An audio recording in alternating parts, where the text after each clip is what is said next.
मोक्षमार्गस्य नेतारं वेत्तारं कर्मभूरताम् ज्ञातारं विश्वतत्त्वानां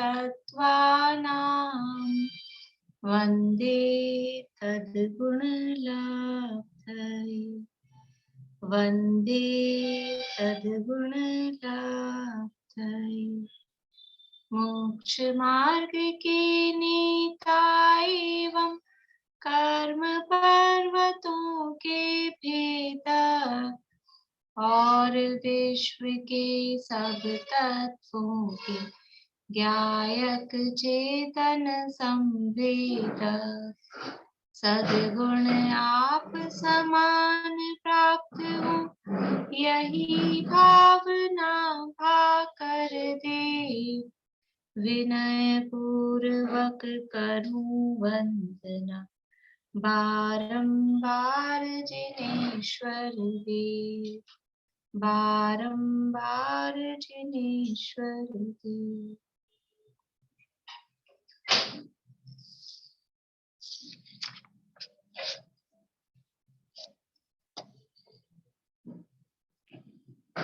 सूत्र बोलेंगे।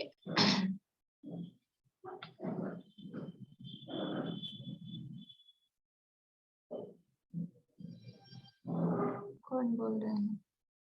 सुनीता जी आप बोलिए 39 से।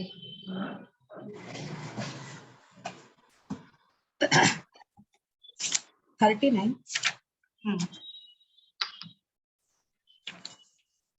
पृथक्त्वेकत्व। हाँ 1 मिनट।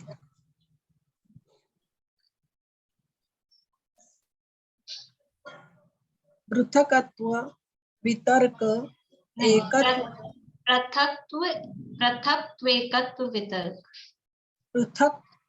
पृथकत्व वितर्क वितर्क नहीं है, पहले पृथक्त्वेकत्व वो एक साथ है। पृथक्त्वेकत्व पृथक एकत्व वितर्क सूक्ष्म क्रिया प्रतिपाती विपरीत क्रिया निवर्तिनी त्रैक योग काय योगा योगानां एकाश्रये सवितर्क विचारे पूर्वे अविचारं द्वितीयं वितर्क श्रुतम् विचारोर्थ व्यंजन योग संक्रांति सम्यक दृष्टि श्रावक विरतानंत वियोजक दर्शन मोह क्षपको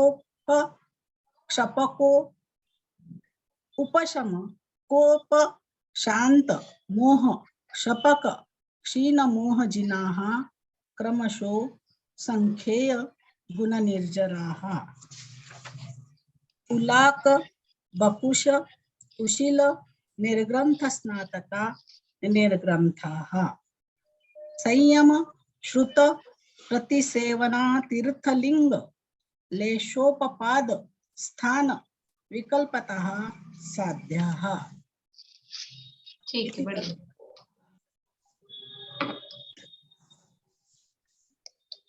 तत्वार्थ सूत्र का 9वां अध्याय अपना कल संपन्न हुआ है और इसके अंतिम सूत्र में जो संयम के स्थान वाली चर्चा है, तो सामान्य रूप से कल अपन ने देख ली थी कि जो स्थान का मतलब क्या देखना, उसमें कषाय सहित कितने मुनिराज हैं, कषाय रहित कितने मुनिराज हैं, ये सामान्य रूप से है। मेरे हिसाब से यही रहने दें, वो कठिन वाला कठिन पड़ जाएगा। पढ़ना है कठिन वाला, तो जितना जैसे समझ में आ जाए एक बार में तो ठीक है, नहीं समझ में आए तो फिर छोड़ देंगे। ठीक है, देखो संयम के कल भी मैंने आप लोगों को बताया था कि संयम के स्थान होते हैं, जैसे कलर की अलग अलग रेंज होती हैं, एक ही कलर के अलग अलग शेड्स होते हैं। कषायों की अलग अलग रेंज होती है, एक ही कषाय, नाम तो एक है उस कषाय का, लेकिन उसकी तीव्रता मंदता अलग अलग होती है। इसी तरह से संयम के भी रेंज होती है। नाम तो एक नाम दे दिया अपन ने, सामायिक संयम, छेदोपस्थापना संयम, यथाख्यात संयम, लेकिन वो एक ही नहीं है, उसकी भी एक रेंज है कि यहाँ से यहाँ तक का वो इतने जो परिणाम होंगे, इतनी जो विशुद्धि होगी, वो सामायिक संयम कहलाएगी। तो उसके आधार पे वो उसके स्थान कहे जाते हैं। तो यहाँ पर जो पुलाक हैं, पुलाक मुनिराज हैं, और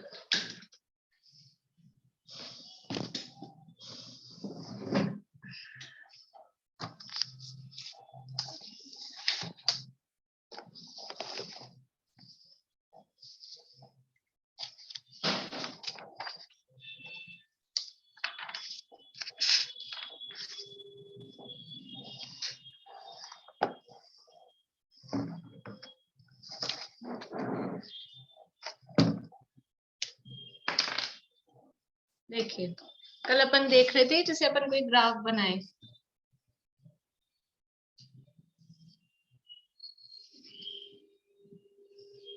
तो यहाँ अपन बनाएंगे संयम के स्थान,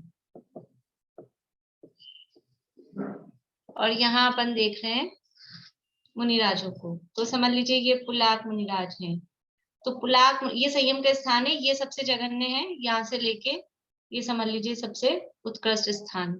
दिख रहा है आप लोगों को? यहाँ ये सबसे जघन्य तो समझ में आता है वर्ड, सबसे छोटा वाला, और ये सबसे हाईएस्ट वाला, ये उत्कृष्ट स्थान है। तो पुलाक मुनिराज जो हैं, उनके जो संयम के स्थान हैं वो कैसे है? वो ये जघन्य से लेके और उत्कृष्ट तक, यहाँ तक उनके स्थान है। ये जघन्य, ये उत्कृष्ट, ये उनकी रेंज है। मतलब इतने उनके शुरू में यहाँ से यहाँ तक जितने उनके संयम के परिणाम होंगे उसके इसके बीच में होंगे। ठीक है। अब जो दूसरे हैं बकुश मुनिराज, बकुश नहीं, पहले लेंगे कषाय कुशील।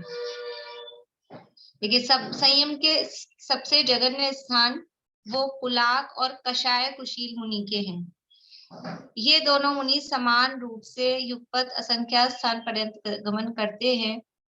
पश्चात पुलाक का विच्छेद हो जाता है और उसके बाद में कषाय कुशील के स्थान रहते हैं। देखो कषाय कुशील यहाँ पुलाक के यहाँ से यहाँ तक है, और फिर ये कषाय कुशील। ठीक है, ये पुलाक, ये कषाय कुशील, तो इनके जघन्य तो समान है, तो इनके भी यहाँ से स्टार्ट होंगे। जघन्य दिख रहा है आप लोगों को बोर्ड पे? समझ में आ रहा है? वो जगह कम रहेगी ना, इसलिए मैं ये पास पास बना रही हूँ। ये कश, या तो इसको थोड़ा ऊंचा करके बना देती हूँ।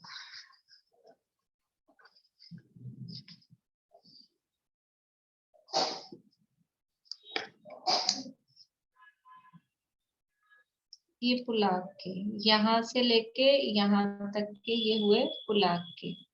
फिर ये है कषाय कुशील। तो जघन्य तो दोनों का समान है, तो ये वाली लाइन तो यहाँ भी, इनकी भी यहाँ है, इनकी भी यहाँ है। लेकिन जो कषाय कुशील की है, ये पुलाक के से यहाँ तक चल रहे हैं, और कषाय कुशील की जाएगी थोड़ी आगे तक, यानी इनके स्थान ज्यादा हैं। ठीक है, ऐसे समझ लीजिए कि पुलाक मुनिराज के संयम के स्थान है वो जघन्य से उत्कृष्ट तक है, पर उनके जो जघन्य है और कषाय कुशील के जघन्य है वो जघन्य तो समान है, फिर बीच में कुछ स्थान यहाँ तक की रेंज समान है, फिर पुलाक की रेंज खत्म हो गई, लेकिन कषाय कुशील की रेंज आगे तक जा रही है। मुझे नहीं पता किसको कितना समझ में आ पाएगा। प्रीति तुम्हें आ रहा है? एक आध को भी आएगा तो ठीक है, नहीं तो मुझे नहीं लगता कि समझ में आएगा आप लोगों को ज्यादा कुछ। फिर है इसके बाद में बकुश मुनिराज। इसकी और रेंज थोड़ी बड़ा करते हैं। बकुश, इनकी जो संयम के स्थान है, ये जो कषाय कुशील की जो रेंज थी, इसी में से थोड़ा कुछ बीच में इनकी रेंज है। अभी ये समझो, फिर थोड़ा सा कुछ अपन वापस से इसमें कंपेयर करेंगे तो कुछ आपको समझ में आएगा। तो यानी पुलाक मुनिराज का जघन्य और कषाय कुशील का जघन्य वो सेम है। फिर पुलाक मुनिराज का थोड़े जो भी स्थान है वो सेम स्थान कषाय कुशील के भी हैं, लेकिन पुलाक के तो पूरे हो गए, कषाय कुशील के आगे तक चल रहे हैं। और जो बकुश मुनिराज हैं उनके जगन्य भी मतलब क्या बोलेंगे, आगे के हैं। उनका कम से कम भी जो संयम का परिणाम है वो इनसे ज्यादा है। किनसे ज्यादा है? पुलाक से और कषाय कुशील से। उनका जगन्य वाला परिणाम भी आगे जाके मिल रहा है अपने को, शुरू में नहीं मिल रहा, आगे आया है, इसलिए वो जगन्य भी ज्यादा है। और उत्कृष्ट लेकिन इस कषाय कुशील की उत्कृष्ट से कम है, उससे पहले ही इनका पूरा हो गया है। ठीक है। इसके बाद में है प्रतिसेवना। प्रतिसेवना, प्रतिसेवना, प्रतिसेवना की जो रेंज है,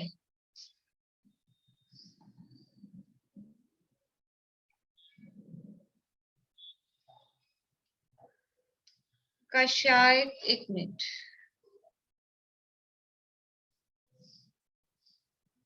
बकुश, प्रतिसेवना और कषाय कुशील तीनों समान रूप से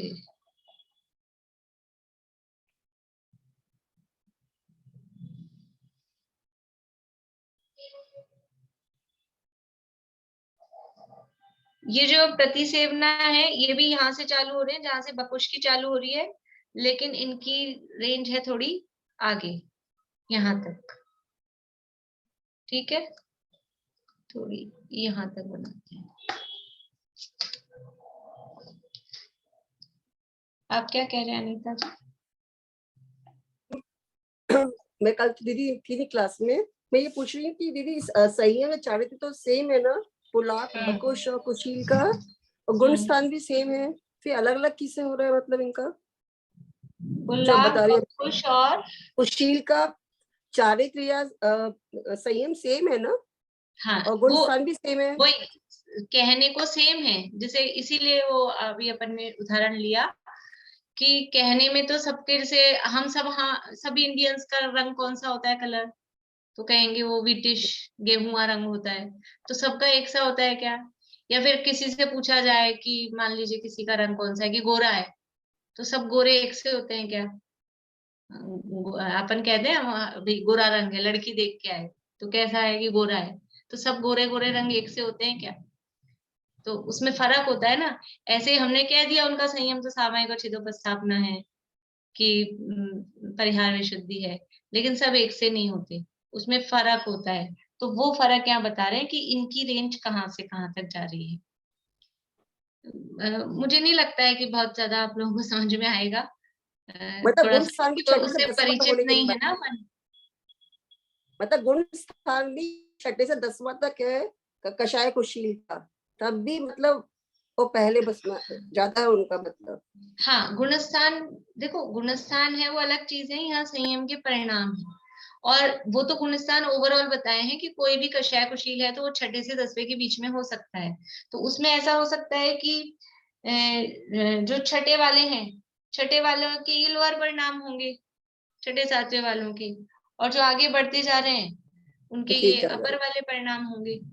तो उस हिसाब से भी उसमें फर्क पड़ सकता है। और वैसा नहीं भी हो तो भी फर्क पड़ सकता है। मान लो सेम गुणस्थान में है कोई जीव, कोई दो जीव है छठे गुणस्थान में ही है और कषाय कुशील है, तो भी किसी का ये वाला स्थान हो सकता है, किसी का ये वाला स्थान हो सकता है, ऐसा उसमें फर्क हो सकता है। ये तो ग्राफ हो गया एक तरीके से। हाँ हाँ, ग्राफ ही बना है। हाँ, तो इसमें जैसे जगन्य से उत्कृष्ट नीचे लिया अपन ने, उसको अपन 0 से लेके 100 तक, हाँ अपन नंबरिंग कर सकते हैं, कर नंबर ले। डाल सकते हैं 10 20 30 40 करके, हाँ, ऐसा जैसे ग्राफ तो होता है ना। पुलाक का जैसे 0 से 30 तक हुआ अंदाज, और कसाई कुशील का 0 से 70 तक हो जावे। हाँ ठीक है। बकुश का 40 से 50, और प्रतिसेवना का 40 से 60, हाँ ऐसा ले सकते हैं। और निर्ग्रंथ का कसाई कुशील का उत्कृष्ट और निर्ग्रंथ का जगन्य बराबर है। कषाय कुशील का उत्कृष्ट और जगन्य का, हाँ ये निर्ग्रंथ कषाय का कुशील है ना, जगन्य। हाँ ये कषाय कुशील का जो उत्कृष्ट है, अब ये जो आगे आएगा ना निर्ग्रंथ, हाँ, ये निर्ग्रंथ। तो वो तो जैसे इनका जगन्य 70 यहाँ से शुरू होगा, इसके बराबर से, यहाँ से जगन्य वो जैसे 70 हो तो 70 से 90 हो गया उससे, 70 से 90 ऐसा, और बिल्कुल। स्नातक का 100 है। हाँ, ले सकते हैं ये ऐसा। अच्छा बताया इन्होंने। से पुलाव को अपन ले सकते हैं, ये 0 से 30, फिर ये 0 से 70, और ये लिया 40 से 50, ये और 40 ये से 60, 40 से 60, और ये 70 से 90। ठीक है, अच्छा। और ये स्नातक में, उसका 100। स्नातक में एक ही स्थान है, केवल 100 एक ही स्थान होता है, उसमें रेंज नहीं होती है। स्नातकों की रेंज नहीं है, वो तो सबका एक सा ही है। स्नातक कौन होते हैं? स्नातक है वो अनंत भगवान है ना। तो उनमें फिर रेंज नहीं होती, वहां सबके संयम के जो स्थान है वहां सबके सेम है, वहां सबके सब परिणाम सेम है, इसलिए वहां रेंज नहीं होगी। तो स्नातकों का तो एक ही है, उत्कर्ष जगन्य का उसमें भेद नहीं है। पर पुलाक, इसमें देखना क्या है, इसमें देखने वाली बात ये है, ये तो आप लिख लेंगे, ठीक है, समझ में आ जाएगा। लेकिन ये सब पुलाक, पुलाक का जगन्य और कषाय कुशील का जगन्य वो बराबर जा रहा है। मतलब यहाँ ये ग्राफ में क्या देखना है कि ये अभी तो अपन ने कहीं श्रुत की बात की थी और लेश्याओं के आधार पे बात की थी, तो कभी ये ऊपर आ रहे थे, कभी ये ऊपर आ रहे थे, पर इनका यानी कषाय कुशील अपने को ऊंचे दिख रहे थे, लेकिन कषाय कुशील में इस तरह के भी संयम के स्थान हो सकते हैं कि वो उनके जो संयम स्थान है वो पुलाक मुनिराज के बराबर हो। और बकुश है वो अपने को थोड़े कषाय कुशील से नीचे दिख रहे थे, ऐसा लग रहा था कि ये हल्के हैं, लेकिन उनके संयम के स्थान है वो चालू ही इनसे बहुत आगे जाके हो रहे हैं। ये तो 0 पे हैं और इनके चालू ही 40 से हो रहे हैं। तो ऐसे ये परिणामों की विचित्रता, मतलब किस तरह से कैसे कैसे परिणाम होते हैं, कहाँ किस तरह के परिणाम हो जाते हैं और पाए जाते हैं। अपन मतलब क्या किसके परिणामों को देखें, कैसे पकड़ें, ये सब केवल ज्ञान में भगवान के द्वारा पकड़े जाते हैं, कितनी बारीकी से, कि किस किस के किस तरह के परिणाम चल रहे हैं। ये प्रतिसेवना कुशील है ना, प्रतिसेवना कुशील के परिणाम कहाँ से चालू हो रहे हैं? 40 से, और कषाय कुशील के 0 से, क्योंकि प्रतिसेवना कुशील में तो दोष लग रहा था, वो तो उनको दोष लगा रहे थे उत्तर गुणों में। तो ऐसा होने पर भी ये इससे अपने को थोड़ा सा उनमें कंपैरिजन समझ में आता है। ठीक है, तो जिसको जितना समझ में आया हो ठीक है। एग्जाम के हिसाब से आप वही ध्यान रखना है स्थान में कि वो 3 मुनिराज हैं, 3 नहीं 4 प्रकार के जो हैं, मतलब पुलाक, बकुश और दोनों प्रकार के कुशील वो कषाय सहित हैं, तो 3 हो गए या 4 कह दो, और निर्ग्रंथ और स्नातक है वो कषाय रहित है। संयम के स्थान में उनमें इतना ही देखना है। ठीक है, ये जिसको जितना समझ में आया हो तो ठीक है।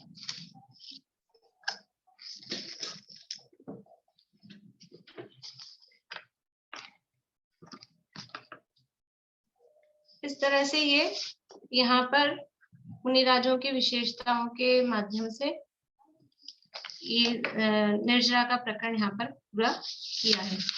अब अपन रिवीजन शुरू करते हैं। अपने को 19 नंबर के सूत्र से करना है। तो इसमें आपको सबसे पहले, क्योंकि अब निर्जरा का प्रकरण चालू होगा, तो निर्जरा किसे कहते हैं ये आना चाहिए। यदि अपन पहले पढ़ चुके हैं और दूसरे प्रकरणों में भी, और इस अध्याय में भी शुरू में अपन ने पढ़ा है। अभी आप बताइए निर्जरा किसे कहते हैं?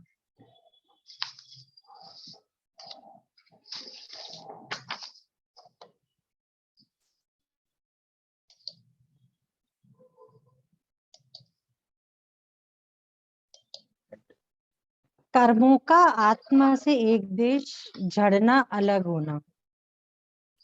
आत्मा में शुद्ध की वृत्ति वह निर्जरा है। बहुत बढ़िया। आत्मा में शुद्ध भावों की वृद्धि होना वो निर्जरा है, उसको कहेंगे भाव निर्जरा। और कर्मों का आत्मा से एक देश अलग हो जाना, उसका नाम निर्जरा, द्रव्य निर्जरा है। तो उसको मिलाकर अपन कहें कि आत्मा के शुद्ध भावों की वृद्धि के द्वारा कर्मों का आत्मा से एक देश अलग हो जाना उसे निर्जरा कहते हैं। आत्मा में शुद्ध भावों की वृद्धि के द्वारा कर्मों का आत्मा से एक देश अलग हो जाना उसे निर्जरा कहते हैं। देखो कल ध्यान नहीं रहा, मैं आपको प्रश्न जैसे पहले भेजी थी ना, वैसे प्रश्न आपको भेजूंगी अपन ने क्या क्या पढ़ा है उसके लिए, और फिर आप उसके आंसर्स के आधार पे आप पढ़ाई कर सकेंगे कि अपन ने क्या क्या पढ़ लिया है। उस हिसाब से वो आप देख सकते हैं। ये अब निर्जरा के लिए यहाँ पे क्या कहा है, निर्जरा कैसे होती है, तो सूत्र दिया था तपसा निर्जरा च। तो तप की चर्चा यहाँ करनी है। तो सबसे पहले ये देखना है तप किसे कहते हैं। तप किसे कहते हैं? इच्छा के निरोध को तप कहते हैं। इच्छा के निरोध को तप कहते हैं। बढ़िया। इच्छा का निरोध या अपने ठीक है उतना ही ले इच्छा के निरोध को। और जो परिभाषा है तप की वो आपको शुरू में मिलेगी, जो अपन ने पहला पेज था ना इसका, पहला पेज मतलब 330 नंबर पेज, 330 नंबर पेज है अपनी बुक में। हाँ नीचे से चौथी पांचवी लाइन है। समस्त रागादि प्रभावों की इच्छा के त्याग द्वारा स्व स्वरूप में प्रतपन करना, विजय प्राप्त करना तप है। तो इसमें इच्छा का त्याग भी आ गया और स्व स्वरूप में प्रतपन करना, स्वरूपे प्रतपनम तपः, अपने स्वरूप में प्रतपन करना। स्वरूप में प्रतपन को क्या बोलेंगे? तेज, निखार, चमक, स्वरूप को चमकाना, उसका नाम तप है। तो कैसे होगा? समस्त रागादि प्रभावों की इच्छा के त्याग द्वारा स्व स्वरूप में प्रतपन करना तप है। तप कितने प्रकार का होता है? बोली पूजा जी, तप कितने प्रकार का होता है?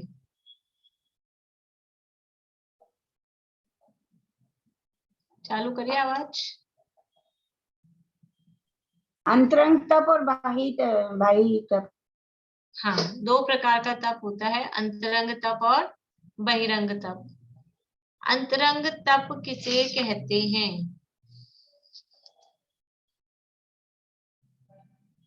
सुधा जी।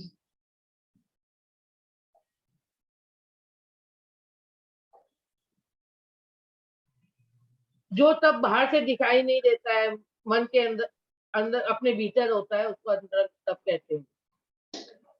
ठीक है, और इसमें 2-3 पॉइंट बताए थे मैंने, किसको ध्यान है?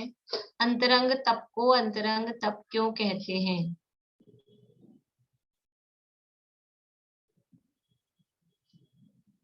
बोलिए सरोजा आंटी।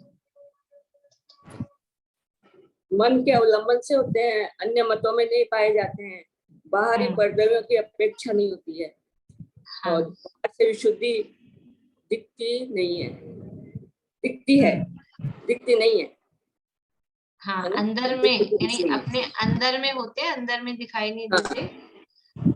इसके लिए 3 पॉइंट आपको बताए थे कि एक तो बाहरी द्रव्यों का इसमें कोई अवलंबन नहीं, बाहरी द्रव्यों की कोई अपेक्षा नहीं है, और अंदर में जो अंतरकरण उसको बोलते हैं, मन को अंतरकरण, इंद्रियां हैं वो बहिर्करण है, वो बाहर की तरफ खुलती हैं, इंद्रियां को बहिर्करण बोलते हैं, और मन है वो अपना अंतरकरण है। तो मन के अवलंबन से होते हैं, यानी अंतरकरण के अवलंबन से होते हैं, और बाहरी द्रव्यों की अपेक्षा नहीं रखते। और तीसरी बात है कि जो बाह्य मत वाले हैं, अन्य मत वाले हैं, उनमें ये तप नहीं पाए जाते, अपने मत के अंदर, अपने धर्म के अंदर ही ये तप पाए जाते हैं, इसलिए इनको अंतरंग तप कहते हैं। 3 कारण है अंतरंग के। एक तो बाहर की अपेक्षा नहीं रख ले इसलिए अंतरंग है, और बाहरी इंद्रियों के द्वारा नहीं हो रहे, अंतरंग जो करण है मन अंतरकरण उसके द्वारा हो रहे हैं इसलिए अंतरंग है, और बाहरी मतों में नहीं पाए जाते, अपना जो मत धर्म है जैन धर्म उसमें ही पाए जाते हैं, इसलिए भी ये अंतरंग तप है। तो इस तरह से अंतरंग तप को अंतरंग कहने का कारण ये है कि वो बाहर से दिखाई नहीं देते, और ये 3 कारण उसके हैं। बहिरंग तप किसे कहते हैं?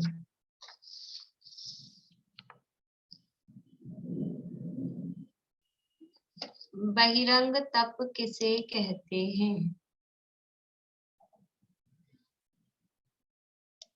पारुल। जो परद्रव्य के आलंबन से हो या बाहर से दिखाई दे उन्हें बाहरी तप कहते हैं। हाँ बढ़िया, कि जो बाहर से दिखाई देते हैं और बाहरी द्रव्यों के आलंबन से होते हैं। और तीसरा पॉइंट भी इसमें लगेगा कि जो बाहरी मतों में अन्य मतों में भी पाए जाते हैं, अनशन आदि जो ये तप हैं, काय क्लेश है, अनशन है, अन्य मतों में भी पाए जाते हैं। इसलिए जो बाहर से दिखाई देते हैं, बाहरी द्रव्यों की अपेक्षा सहित होते हैं और अन्य मत वाले भी करते हैं, इसलिए उन्हें बहिरंग तप कहते हैं।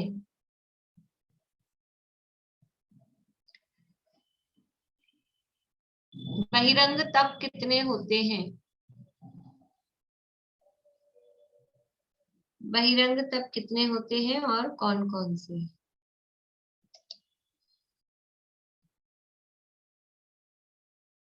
रजनी जी पहाड़िया। 6 प्रकार के होते हैं: अनशन, औमोदर्य, रीति परिसंख्यान, रस परित्याग, विविक संयासन और काय क्लेश। बढ़िया, ये 6 प्रकार के बहिरंग तप हैं। और इसमें अपन ने जो जो पढ़ा है, आप लोगों को जो अपनी बुक का जितना भी मैटर है वो पढ़ना है। कितनी बार पढ़ना है? कम से कम 4 बार तो अच्छे से पढ़ने का मतलब ऐसे नहीं कुछ भी करते करते पढ़ लिया, कान में कुछ और लगा इधर से पढ़ रहे, ऐसा नहीं। ध्यान से कम 4 बार उसको अच्छे से पढ़ना है, ठीक है? मतलब आपको एग्जाम देना है तो वो पढ़ते हैं ना बार बार में, तो थोड़ा सा याद सा हो जाती है फिर चीज, और अपने को फिर समझ में भी आने लगती है, इसलिए। और इसके अलावा जो जैसे ये कुछ एक्स्ट्रा बातें मैंने लिखवाई थी वो सब मैं आपको नहीं लिख के दे पाऊंगी। यहाँ कुछ तो यहाँ पे है ही, जो 6 बहिरंग तप हैं, तो अनशन क्यों करना चाहिए तो उसके कारण है अलग अलग, तो जिनमें नहीं थे उनमें मैंने आपको लिखवाए थे, तो वो सब आपको जिसके पास लिखे होंगे उसके अच्छी बात है वो पढ़ लेंगे, जिन्होंने नहीं लिखे होंगे उनका मैं क्या कर सकती हूँ, या तो रिकॉर्डिंग सुन के लिखें, ठीक है ना, या फिर रिवीजन में चलेगा, तो अगर लिख लेंगे तो लिख लें। तो अनशन किसे कहते हैं? बोलिए सुनीता आंटी। लौकिक फल की अपेक्षा के बिना संयम की सिद्धि के लिए, राग के उच्छेद के लिए और ध्यान और स्वाध्याय की सिद्धि के लिए विषय कषाय आहार के त्याग करके अपनी आत्मा में लगना, वह अनशन तप। एक रह गया, कर्मों का विनाश। हाँ, कर्मों का विनाश। हाँ, बढ़िया। अनशन किसका नाम है?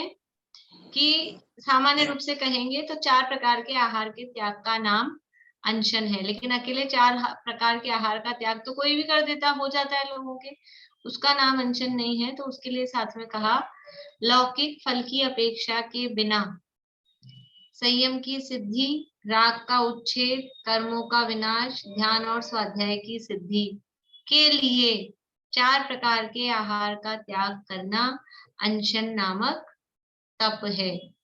ये तो तप की अनशन की परिभाषा हो गई। अब दूसरा प्रश्न, अनशन क्यों करना चाहिए या अनशन क्यों किया जाता है? अब जवाब क्या होगा? बोलिए आशा आंटी।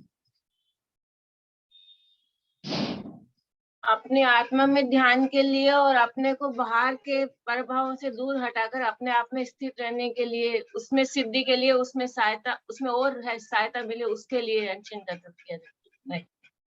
नहीं, ठीक है आपका जवाब, लेकिन यहाँ कुछ पॉइंट्स दिए हैं। अनशन और जवाब आ चुका है, उसी में से प्रश्न को बदल के पूछा है। बोलिए शीला।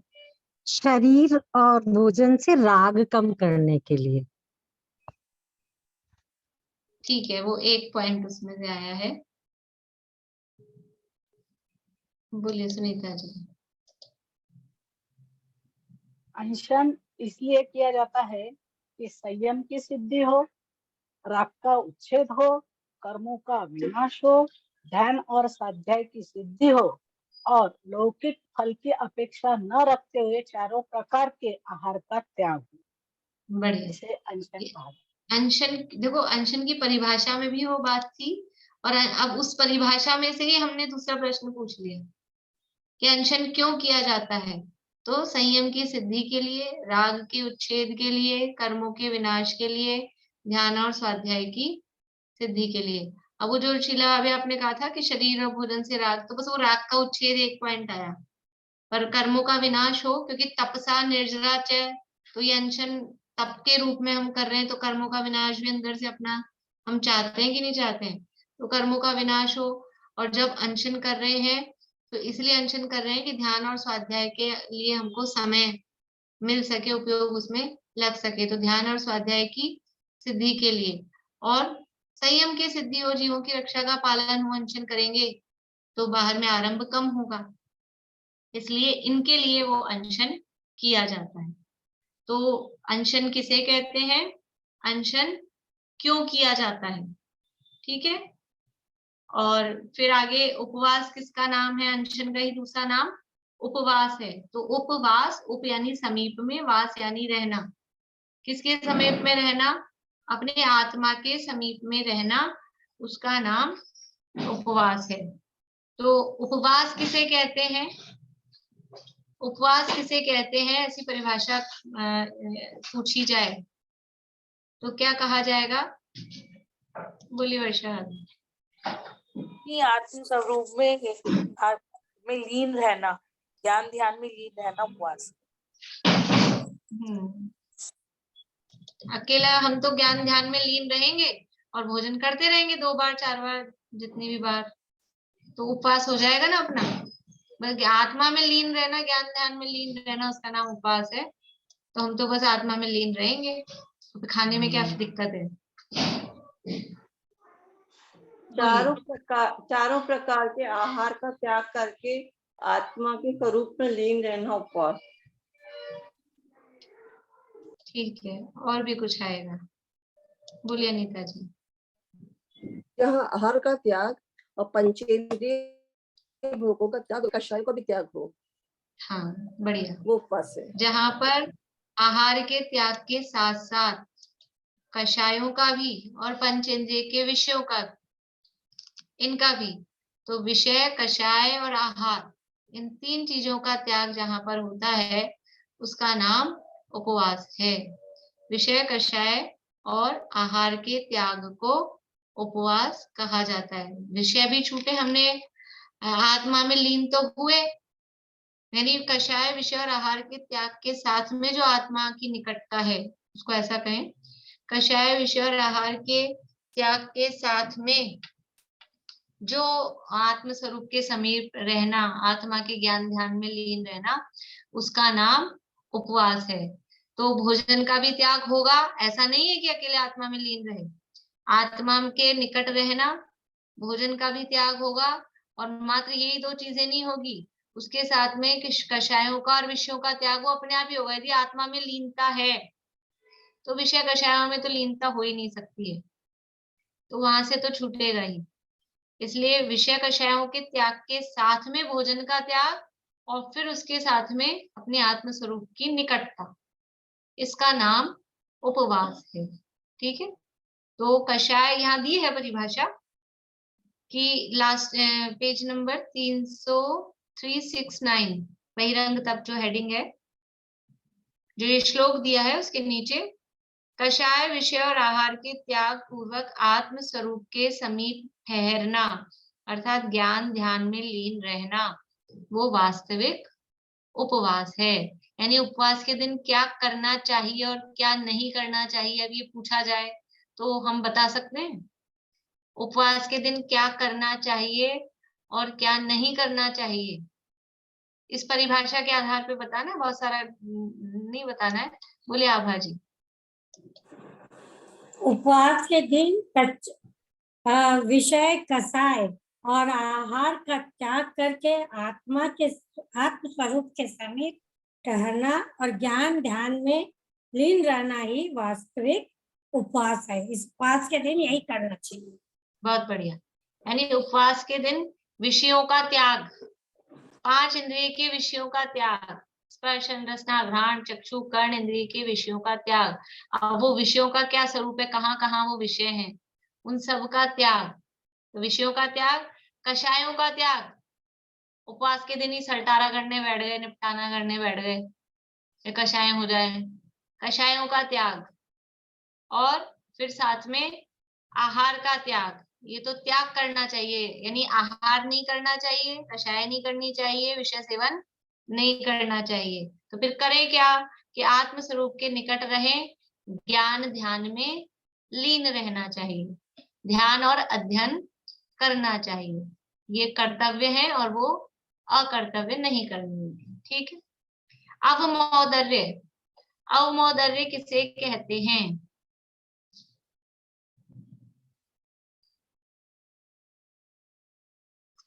बोलिए रश्मि जी। भूख से कम खाना अवमौदर्य है, और संयम को जागृत रखने के लिए, विकारों की शांति के लिए और संतोष और स्वाध्याय आदि की सुखपूर्वक सिद्धि के लिए अल्प आहार लेना अवमौदर्य तप है। यानी अवमौदर्य अर्थात भूख से कम खाना, वो अवमौदर्य तप है। लेकिन क्यों कम खाना? अवमौदर्य तप करने का प्रयोजन क्या है? ठीक है, तो ये पॉइंट्स आपको ध्यान रखने, से 2-3-4 बार पढ़ेंगे तो याद हो जाएंगे, मतलब आपके दिमाग में रह जाएंगे। क्या क्या प्रयोजन है अवमौदर्य का? बोलिए पारुल। संयम को जागृत रखने के लिए, विकारों को शांत करने के लिए और संतोष पूर्वक स्वाध्याय करने के लिए। संतोष और स्वाध्याय की सुख पूर्वक सिद्धि, संतोष रहे और स्वाध्याय रहे। देखो एक आसन यानी भूख से कम खाया, उसमें संतुष्ट रहे हम। ऐसा नहीं हो कि भूख से कम खा के अंदर ये रह जाए और खाता और खाता और खाता। संतुष्टि रहे, हम संतोष धारण कर सके, हमें आसक्ति नहीं रहे, उसके लिए भूख से कम खाना है। भूख से कम खा के आसक्ति बढ़ानी नहीं है, संतुष्ट, ठीक है हो गया। इसलिए संतोष और फिर स्वाध्याय की सिद्धि, क्योंकि हम देखो स्वाध्याय की सुख पूर्वक सिद्धि लिखा है। हम बिल्कुल भोजन नहीं करते हैं तो कभी ऐसा हो सकता है किसी को कि फिर स्वाध्याय में उपयोग नहीं लग रहा, शरीर में शिथिलता आ गई है, बैठा ही नहीं जा रहा है, तो स्वाध्याय नहीं कर पाएगा। इसलिए भूख से कम खा के थोड़ा बहुत खा लिया, तो अब हम बहुत पेट भर के बहुत ज्यादा खा ले ठूस ठूस के तो भी नहीं बैठ सकता है स्वाध्याय करने। फिर वैसे नहीं बैठा जाएगा कि बैठा ही नहीं जा रहा, तो पसर जाओ, लेट जाओ, सो जाओ, ऐसा लगता है, तो भी स्वाध्याय नहीं हो सकता है। और बिल्कुल ही नहीं खाते हैं तो भी बैठा नहीं रह जाता है। तो थोड़ा खाया, अल्प आहार लिया, भूख से कम खाया, अब हम बैठ के ना तो हमको स्वाध्याय में नींद आएगी, ना ऐसा रहेगा कि हमको बैठा नहीं रहा जा रहा है। इसलिए उस स्वाध्याय की सुखपूर्वक सिद्धि के लिए, तो संयम को जागृत रखने के लिए, विकारों की शांति के लिए, संतोष और स्वाध्याय की सुखपूर्वक सिद्धि के लिए अल्प आहार लेना, ये अवमौदर्य तप है। वृत्ति परिसंख्यान किसे कहते हैं? बोलिए सुलोचना जी। वृत्ति परिसंख्यान, जब मुनिराज आहार के लिए निकलते हैं तो वह अपना वो लेके प्रतिज्ञा लेके उतरते हैं कि हमें ये मिलेगा तभी हम, ये सिद्धि मिलेगी तभी हम भोजन ग्रहण करेंगे। तो बढ़िया। अटपटी ले लेते हैं, तो कितने बार नहीं मिलने पर भी भूखे रह जाते हैं। हाँ, तो उसको वृत्ति परिसंख्यान कहते हैं। यानी आहार के लिए जब मुनिराज निकलते हैं तो कुछ नियम लेके निकलते हैं कि इस प्रकार का नियम मिलेगा तो हम आहार लेंगे, और इस प्रकार के नियम को वृत्ति परिसंख्यान तप कहते हैं। ये वृत्ति परिसंख्यान तप क्यों किया जाता है?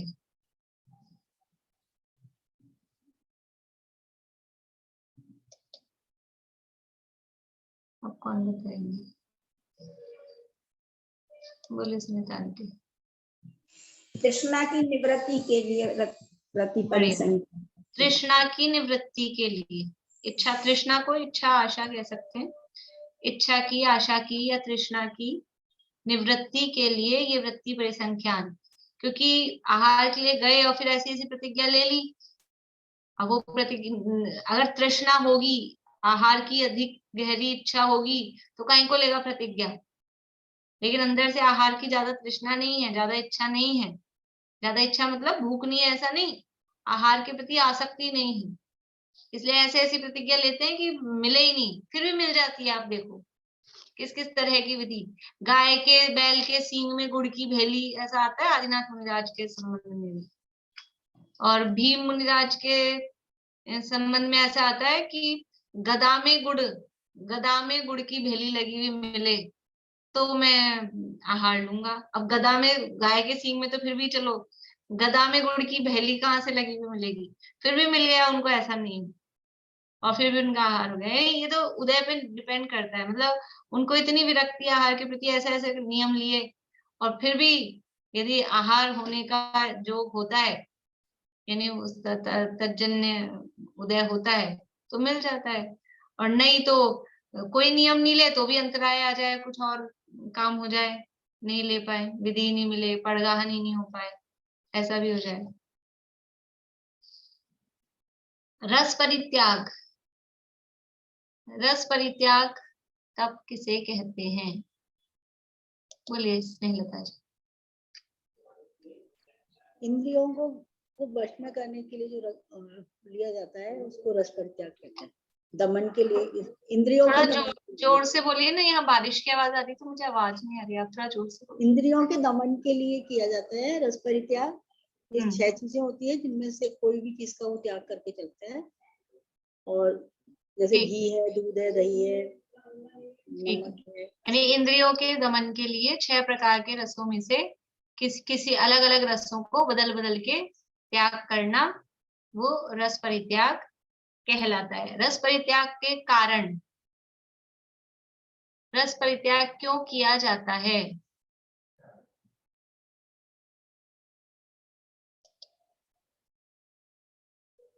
बोलिए चमेली आंटी।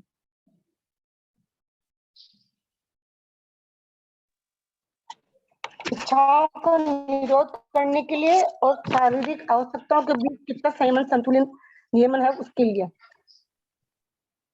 शारीरिक आवश्यकताओं का संतुलन बना रहे इसलिए हम रस परित्याग करेंगे, ये कारण सही नहीं है। मतलब वो बात है उसमें, लेकिन वो अलग अपेक्षा में है। इसके लिए रस परित्याग थोड़ा ना किया जाता है। इंद्रियों का दमन करने के लिए करेंगे। हाँ ठीक है। नहीं, 5 इंद्रियों के विषय और रचना इंद्रियों के विषय का मतलब त्याग करने के साथ दमन करने के लिए। हाँ ठीक।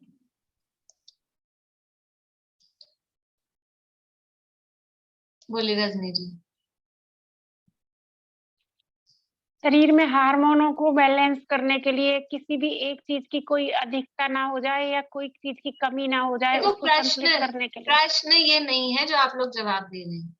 प्रश्न ये नहीं है कि अलग अलग रस बदल के क्यों त्याग किया जाता है। वो जो आप जिसका जवाब दे रहे हैं ना, वो इस प्रश्न का उत्तर है कि एक साथ 6 रसों का त्याग क्यों नहीं कर देते, अलग अलग बदल के क्यों करते हैं। अभी तो प्रश्न ये है कि रस परित्याग तप ही क्यों कर रहे हैं, जरूरत ही क्या है रसों को छोड़ने की, किसी भी एक भी रस को छोड़ने की जरूरत क्या है, भी प्रश्न ये है।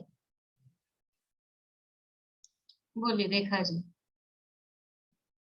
अपने स्वाद को पुष्ट करने के लिए स्वाद को पुष्ट करने के लिए, स्वाद को पुष्ट करने के लिए, किसको? स्वाद को, स्वाद को, हाँ, पुष्ट करने के लिए। स्वाद को पुष्ट क्या करना है, बोलिए सुधा जी।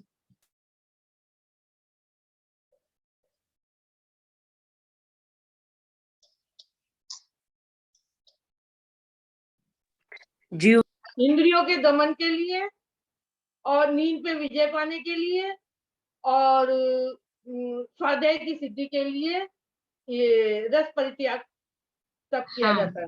रस परित्याग किस लिए किया जा रहा है कि हम अपनी इंद्रियों पर दमन कर सके, रसना इंद्रिय पर, मुख्य रूप से रसना इंद्रिय पर विजय प्राप्त करने के लिए।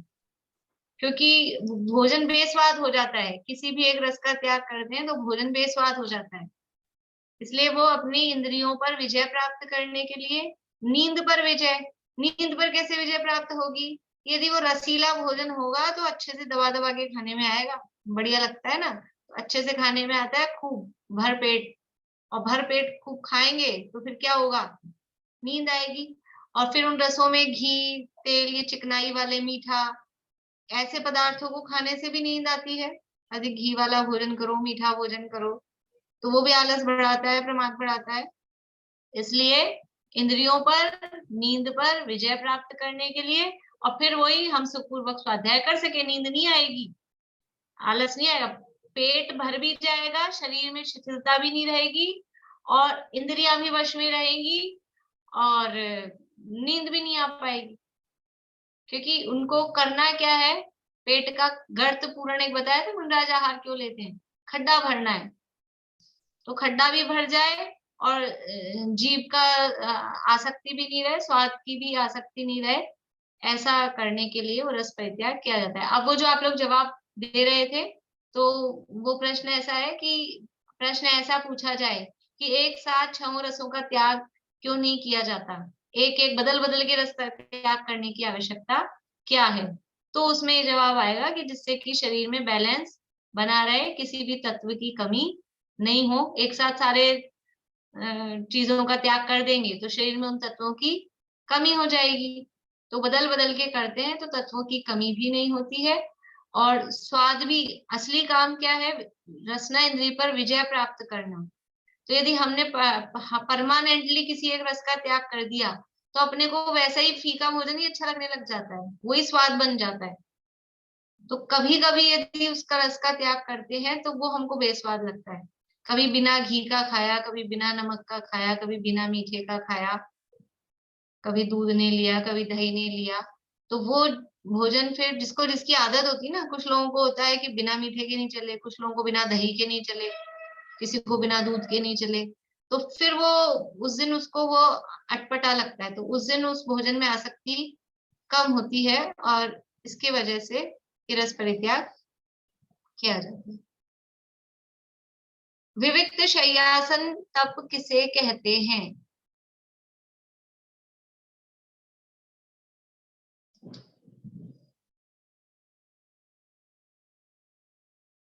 बेला भाभी। ब्रह्मचर्य और संयम के पालन के लिए और शरीर को कष्ट देते हुए निर्दोष एकांत स्थान में प्रमाद रहित सोने बैठने की वृत्ति विक्त शय्यासन या आत्म विक्त शय्यासन तथा आत्म साधना या नहीं विक्त शय्यासन कहलाता है। हाँ, तो इसमें वो शरीर वाला नहीं आएगा। ब्रह्मचर्य और स्वाध्याय की सिद्धि, ब्रह्मचर्य, स्वाध्याय और ध्यान की सिद्धि के लिए निर्दोष एकांत स्थान में, ठीक है, ब्रह्मचर्य, स्वाध्याय और ध्यान की सिद्धि के लिए निर्दोष एकांत स्थान में प्रमाद रहित सोने बैठने की वृत्ति, वो विविक्त शय्यासन तप कहलाती है। अब इसमें कारण भी आ गया कि क्यों करना चाहिए, कि ब्रह्मचर्य की, स्वाध्याय और ध्यान, देखो स्वाध्याय और ध्यान तो सब में ही आ रहा है, तो वो तो आंख मीच के हो ही जाएगा। अब एक एक कोई विशेष है तो उस तप का क्या स्वरूप है उससे वो समझ में आ जाता है। तो एकांत स्थान में उठना बैठना, उससे ब्रह्मचर्य की सिद्धि, क्योंकि ज्यादा लोगों से मिलना जुलना, बातें होना, तो हंसी मजाक होना, उसमें कुछ ना कुछ शील में दोष लगते हैं, इसलिए निर्दोष एकांत स्थान में, तो ब्रह्मचर्य की, ध्यान की और स्वाध्याय की सिद्धि के लिए निर्दोष एकांत स्थान में उठने बैठने रहने की प्रवृत्ति, उसका नाम विविक्त शय्यासन तप है। काय क्लेश तप किसे कहते हैं? बोलिए पूजा जी, आभा जी। आत्म साधना एवं आत्म आराधना में होने वाले शारीरिक कष्टों की परवाह नहीं करते हुए वो अपने शरीर को दुख सहने की शक्ति देते हुए स्वाध्याय करना, तप करना, ये काय क्लेश तप। शारीरिक कष्ट की परवाह नहीं करते। हाँ, आत्म साधना और आत्मा आराधना के लिए देखो, शारीरिक कष्ट की परवाह तो मोह में भी नहीं करता है। माँ होती है तो वो अपने बच्चे के लिए सारे शारीरिक कष्ट झेलती है, तो क्या वो काय क्लेश तप है? वो नहीं है। आत्म साधना और आत्मा आराधना में होने वाले यदि कोई शारीरिक कष्ट है तो उनकी परवाह नहीं करना, उसका नाम काय क्लेश तप है। ये काय क्लेश तप क्यों किया जाता है?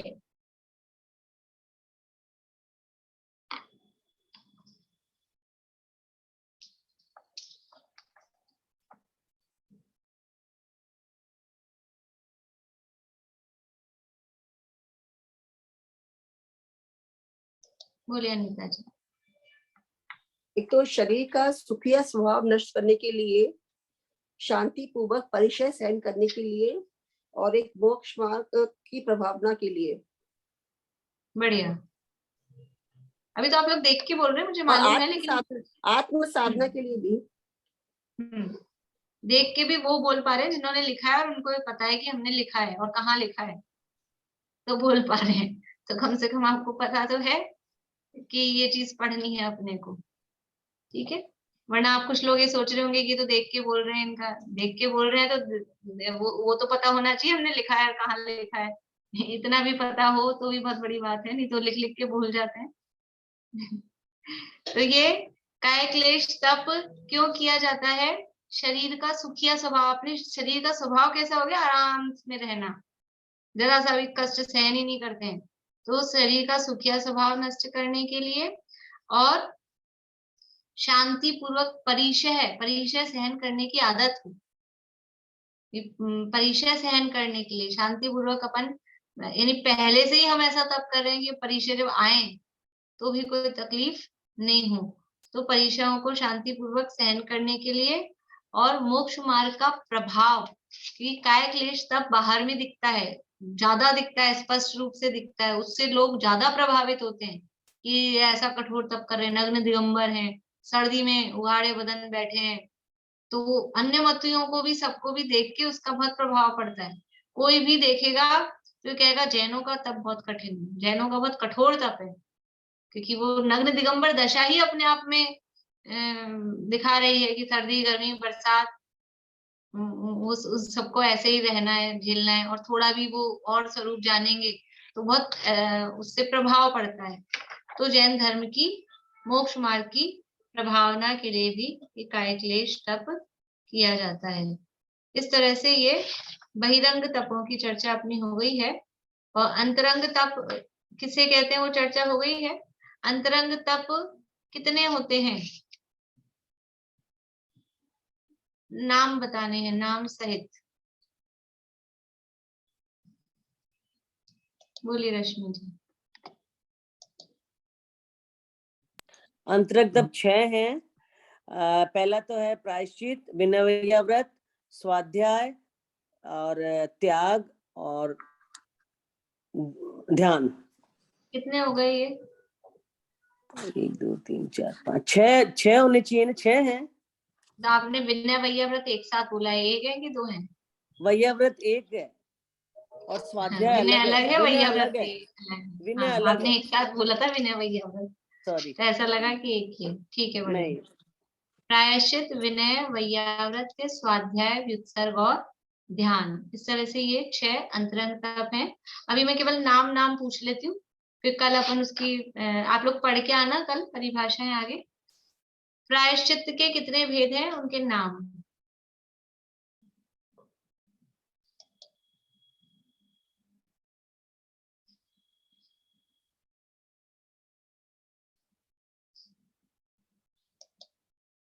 कुछ लोग हाथ खड़ा करते हैं, फिर नीचे कर लेते हैं, फिर सोचते हैं करें नहीं करें, ऐसे घबराते रहते हैं, समझ में नहीं आता मुझे पूछूं कि नहीं पूछूं। बोलिए सुमन जी। आलोचना प्रतिक्रमण, आलोचना प्रतिक्रमण तदुभय, विवेक व्युत्सर्ग, तपश्चेद परिहार उपस्थापना। तो नाम क्या क्या है इनमें से? प्रतिक्रमण शुरू से शुरू आलोचना नहीं? हाँ आलोचना है, आलोचना बोला नहीं था मैंने, नहीं बोला था। आलोचना प्रतिक्रमण तदुभय, विवेक व्युत्सर्ग, तप छेद और परिहार उपस्थापना। बढ़िया। ये 9 प्रकार के प्रायश्चित तप हैं।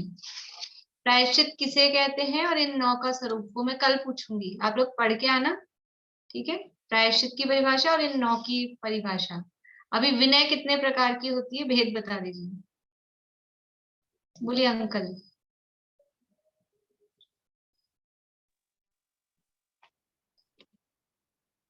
अभी ध्यान नहीं आ रहा है। चलिए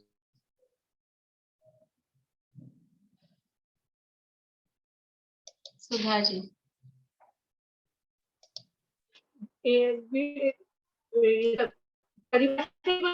विनय कितने प्रकार की होती है? 4 प्रकार के, 4 हाँ, प्रकार के, ज्ञान नाम विनय, बोलो। दर्शन विनय, चारित्र विनय, उपचार विनय। हाँ, ज्ञान दर्शन चारित्र और उपचार, ये 4 प्रकार की विनय। वैयावृत्य तप कितने प्रकार का होता है? बोलिए निशा जी। मैम वैयावृत्त 10 प्रकार का होता है। आचार्य, उपाध्याय, तपस्वी, शैक्ष, ग्लान, गण, कुल, कुल, कुल, कुल, संघ, साधु और मनोज्ञ। बढ़िया, बहुत अच्छा। इस तरह से ये वैयावृत्य तप 10 प्रकार का होता है। स्वाध्याय और विसर्ग और पूछ लेती हूँ, पूरा हो जाएगा ये तो अपना पूछने का। स्वाध्याय कितने प्रकार का होता है? बोलिए शशि जी। वाचना, पूछना, अनुप्रेक्षा, आमनाय और धर्मोपदेश। बढ़िया, ये 5 प्रकार का स्वाध्याय तप है। व्युत्सर्ग तप कितने प्रकार का होता है? पद्मा जी।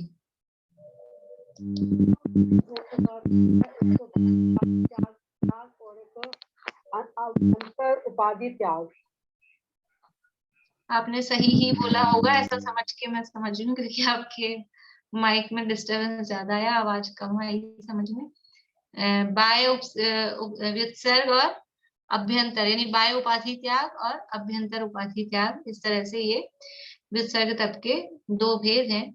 इस तरह से ये अपन ने यहाँ सामान्य रूप से इनका देखा है स्वरूप। कल ये सारे जो भी हैं प्रायश्चित के, विनय, वैयावृत्य और स्वाध्याय व्युत्सर्ग तक आप पढ़ के आएंगे पूरा, उनके भेदों की परिभाषा वगैरह। तो कोशिश करेंगे अपन कल व्युत्सर्ग तक पूरा कर लें, तो फिर परसों अपन ध्यान की चर्चा शुरू कर लेंगे, ठीक है? और मैंने डाल दी है डेट, 19 तारीख को अपना पेपर रहेगा, आप लोग पढ़ाई कर लें उस हिसाब से। हाँ, कुछ पूछ रहे हैं अनीता जी? पूछ लो आपसे दीदी। बकुश में बकुश मुनिराज है, उसमें उत्तर गुण में क्या आएगा? उत्तर गुण बकुश के अलग नहीं होते, सबके उत्तर गुण मतलब जो मूल गुणों के अलावा जो भी गुण हैं वो उत्तर गुण कहलाते हैं।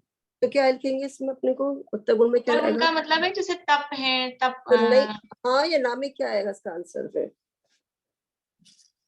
किस में हाँ ना करना है? जैसे पुलाक है, बकुश, पर यदि उत्तर गुण मूल गुण छाटेंगे अलग से तो छाटना नहीं चाहिए। तब मैंने पैराग्राफ बनाया था, ऐसा नहीं बनाना अपने को, डिटेल तब अलग अलग लिखा था तो मैंने। अलग अलग है ही नहीं ना, मूल गुण सब मुनिराजों के सेम होते हैं, उत्तर गुण सब मुनिराजों के सेम होते हैं। अच्छा, सेम लिखना है, सबके सेम है, और उसमें कोई दोष, किसी के दोष लग रहा है, किसी के नहीं लग रहा है, ऐसा। अच्छा, साथ में लिखना है दोनों को। और कषाय, कुशील और निगंध यानी मूल गुण है तो वो 28 है, वो सबके होंगे। हाँ, उत्तर गुण है तो वो जो भी एक्स्ट्रा गुण है नहीं, बकुश में तो उत्तर मूल गुण तो निर्दोष है, उनको तो उसमें उत्तर गुण तो मूल गुण निर्दोष आ गए। उत्तर गुण में क्या आएगा आंसर? फिर उत्तर गुणों में कभी कभी दोष लग जाते हैं। तो बताया ना मैंने, उत्तर गुण का मतलब है कोई तप में, कोई मतलब मूल गुण जो है 5 महाव्रत, 5 समिति, 6 आवश्यक, 5 इंद्रिय विजय और 7 शेष गुण, उनमें कोई दोष नहीं लग रहा। लेकिन समझ लीजिए गुप्तियों में या उनमें दोष लगता है। 12 तपों में, इनमें किसी में दोष लग जाए तो वो दोष हो जाता है, वो उत्तर गुणों के दोष। कषाय कुशील में क्या आएगा? कषाय कुशील में इतना ही समझना कि बस मतलब संचलन कषाय के उदय को वश में नहीं कर पाए हैं। ये थोड़ी बारीक चीजें हैं, इसमें उदाहरण तो दिए हैं, स्थूल है, मैंने आपको बताया था जैसे गर्मी के दिनों में उनको क्लासेस बहुत मिस हो गई, मेरी क्लासेस मिस हो गई। मैं टेलीग्राम सुन लूंगी वैसे तो बहुत मिस हो गया मेरा, इसलिए तो गर्मी के दिनों में उनको अपने पैर वैर गीले करने की ऐसी इच्छा हो गई, वो उसके अंदर वो उदाहरण बहुत स्थूल है। वास्तव में ये अपने को ऐसे लगता है ये तो उदाहरण की जैसे कोई जमते ही नहीं है। कुछ कुछ भी अंदर से इस तरह की कोई प्रवृत्ति होती है जिसके कारण अभी दोष उनमें बाकी है, इसलिए वो संचलन का उदय वश में नहीं हो पाया है ऐसे। ठीक है। जिनवाणी स्थिति। शकुंतला जी आप कुछ बोल रहे हैं? तप की परिभाषा बताइए ना। तप की परिभाषा ये 330 पेज पे है। पुस्तक है आपके पास? हाँ 330 पेज पे नीचे से चौथी लाइन है। ठीक।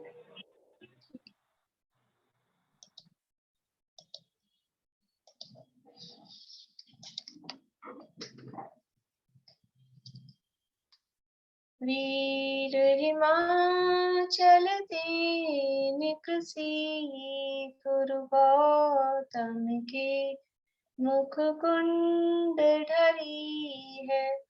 मोह महाचल भेद चली जग की जड़ता तप दूर करी है। ज्ञान पयोनिधि माहि रली बहुभंग तरंगनि सोचरी है। ताशुचि शारद गंग नदी प्रतिमय अंजलि कर शीश धरी है। मैं अंजलि कर शीश धरी है।